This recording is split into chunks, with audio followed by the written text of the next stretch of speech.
Gangotri sir. ನಾನು ಇದೇ ಶ್ರೀನಿವಾಸಪುರದಲ್ಲಿ ಗೋವಿಕಂದ್ರಲ್ಲಿ ವಾಸ ಆಗಿರ್ತೀನಿ ಸರ್.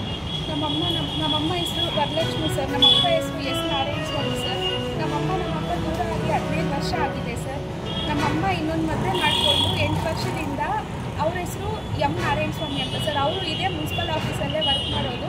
ಅವರು ವಾಟರ್ ಸಪ್ಲೈಯಲ್ಲಿ ವರ್ಕ್ ಮಾಡ್ತಾರೆ ಸರ್. ನಮ್ಮಮ್ಮನೂ ಇಲ್ಲೇ ಔಟ್ಸೋರ್ಸಲ್ಲಿ ವರ್ಕ್ ಮಾಡ್ತಾರೆ ಸರ್. ನಮ್ಮಪ್ಪ ಇಲ್ಲಿ ಡಿ ಗ್ರೂಪ್ ಎಂಪ್ಲಾಯ್ ಸರ್. ನಮ್ಮಪ್ಪ ತೀರ್ಕೊಂಡು 1 ವರ್ಷ ಆಯಿತು ಸರ್.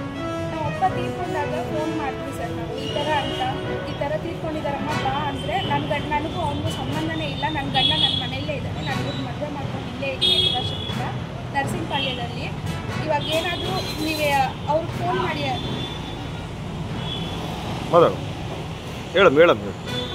ನೀವೇನಾದರೂ ಹಿಂಗೆ ಫೋನ್ ಮಾಡಿ ಈ ಥರ ಎಲ್ಲ ಹೇಳ್ತಾ ಇದ್ದರೆ ನಾನು ಬಂದು ಕಂಪ್ಲೇಂಟ್ ಕೊಡ್ತೀನಿ. ನೋಡಿ ಯಾರೋ ನನ್ನ ಗಂಡ ಸತ್ತೋಗಿದ್ದಾರೆ ಅಂತ ಹೇಳ್ತಾ ಇದ್ದಾರೆ, ಬಂದು ಇವ್ರ ಬಗ್ಗೆ ಹೋಗಿ ಒಂದು ಕಂಪ್ಲೇಂಟ್ ಕೊಡ್ರಿ ಅಂತ ಹೇಳಿದ್ರು ಸರ್. ಅವಾಗೂ ಸುಮ್ಮನೆ ಆಗಿಬಿಟ್ಟು 3 ಲಕ್ಷ ಸಾಲ ಮಾಡಿ ನಮ್ಮಪ್ಪ ಕಾರ್ಯಕ್ರಮ ಎಲ್ಲ ಮುಗಿಸಿದ್ದೀವಿ ಸರ್.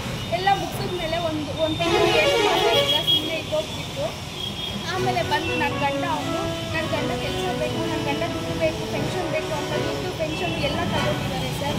ನಾನು ಆವಾಗೂ ಸುಮ್ಮನೆ ಆಗಿಬಿಟ್ಟೆ ಸರ್. ಎಲ್ಲ ನೀನೇ ತಗೋ, ಕೆಲಸ ಮಾತ್ರ ನನಗೆ ಕೊಟ್ಬಿಡಮ್ಮ ಅಂತಲೂ ಕೇಳ್ಕೊಂಡು ಇದೇ ಮುನ್ಸಿಪಲ್ ಆಫೀಸಲ್ಲಿ ಕೌನ್ಸಿಲರ್ಗಳು CO ಸರ್ ಮುಂದೆ ಇದ್ದಿತ್ತು ಸತ್ಯನಾರಾಯಣ ಸರ್ ಅಂತ ಅವರು ಬಂದು ಎಲ್ಲ ಪಂಚಾಯಿತಿ ಮಾಡಿಸಿ ಅವ್ರ ಮುಂದೆ ಎಲ್ಲ ನಾನು ಅಮ್ಮ ಕಾಲು ಕೂಡ ಇಟ್ಕೊಂಡಿದ್ದೀನಿ ಸರ್. ಈಗ ಅವಾಗ ಕೂಡ ಅಮ್ಮ ಬೇಕು ಎತ್ತಕ್ಕಾಗಿ ಹೋರಾಟ